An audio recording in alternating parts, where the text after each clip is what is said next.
Hi folks, hope you're all doing a little bit better than the residents along the Louisiana shore today. It's May 21st, and let's look what BP did about the oil disaster yesterday on May 20th, shall we? I've got everything kind of printed out here that I want to go over. But let me start my my little timer. Okay, I'm a little worn out from this. I'm a little tired of not really seeing anything being done. I don't know how you all feel, but all right. So let's go on to this first story. Gulf oil spill stays off shorelines but enters Florida-bound current. Well, that's not true. I mean, the oil has already made landfall in Louisiana and in parts of Mississippi, so I don't know how they're saying it has stayed off of the shorelines. And again, you know, the federal scientists confirmed that a small portion of the massive slick has entered the powerful loop current. Well, that makes it sound a little bit less than it is. Small portion. We went over this yesterday.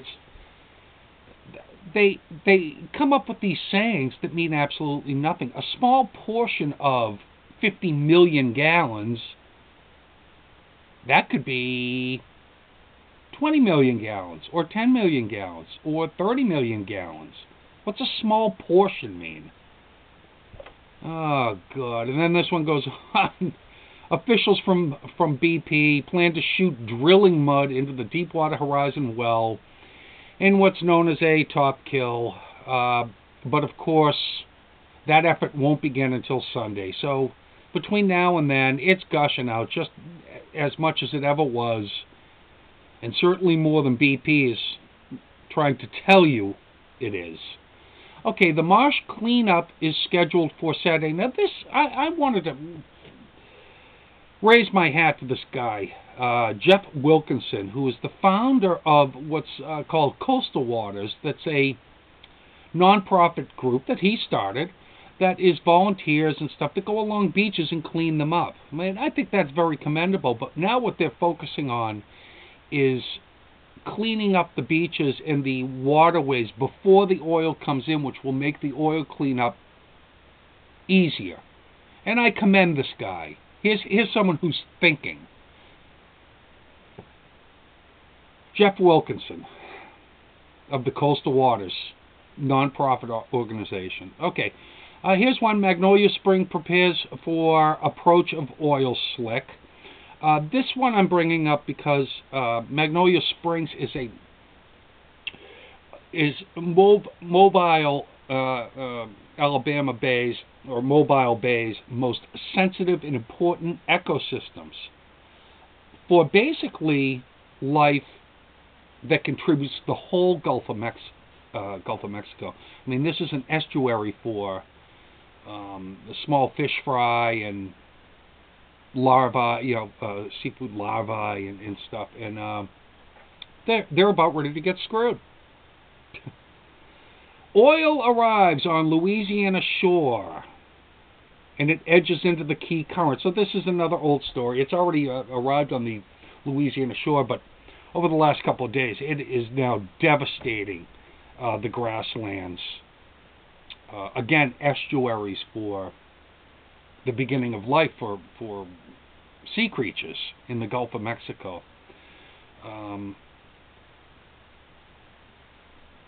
Also in that whole loop, whatever they call it, the loop current that the oil is getting caught up in now massively. Don't believe what they're telling you. It's this little bit of oil. It's massively getting caught up in this current, and it's being brought to Florida, Cuba, and to the East Coast. That loop current is specifically the breeding place for bluefin tuna, which is an endangered species, thanks to overfishing and stuff. And they're already pulling out some of the hatchlings or fry of the bluefin tuna that are dead. They're just dead from oil already. This could be devastating for, of course, not only the bluefin tuna and the whale sharks, which is also very, very touchy to oil. But I mean, all the creatures are they're getting screwed. I mean, imagine how you and I would feel if we're swimming in oil. We wouldn't feel too good. Now, one of the only real news from yesterday is that now I had mentioned Ed Markey from Massachusetts that he requested to BP. Well, he got answered, and apparently there's been so much brouhaha since he sent that letter that asking BP to be more transparent, that they've set up a webcam of the leaking well.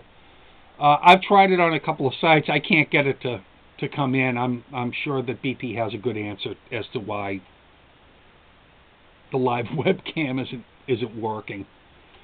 I'm sure they have a great answer for that. Okay, the White House wants more transparency from BP.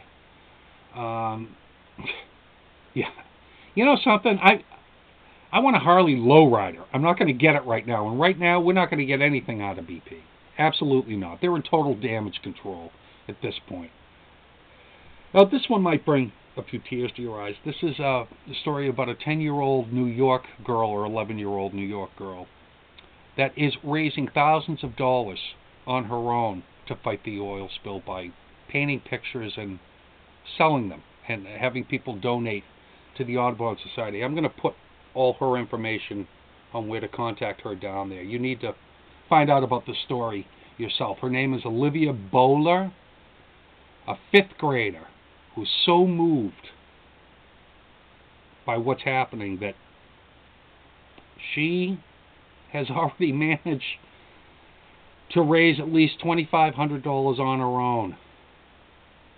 It's a really nice story.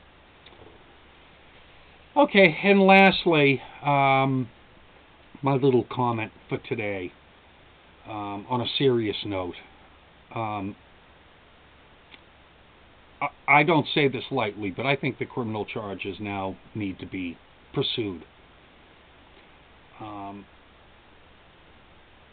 Out and out lies, and I mean lies, not like even distortions of the truth, but out and out lies, were told to government agencies by BP in order to obtain licenses to operate knowingly unsafe oil platforms that up to now have clearly resulted in 11 deaths or murders, depending on how you view it.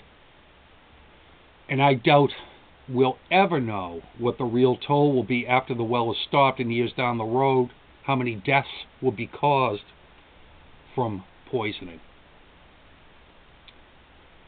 Though I am trying to focus on getting this spill stopped,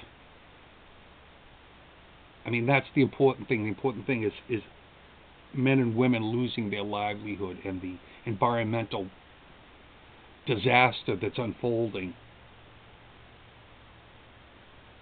Criminals need to be brought to justice.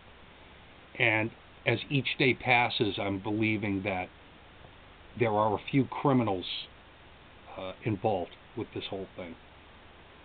So, unfortunately, I think I'll be talking to you guys tomorrow about BP. Talk to you guys later.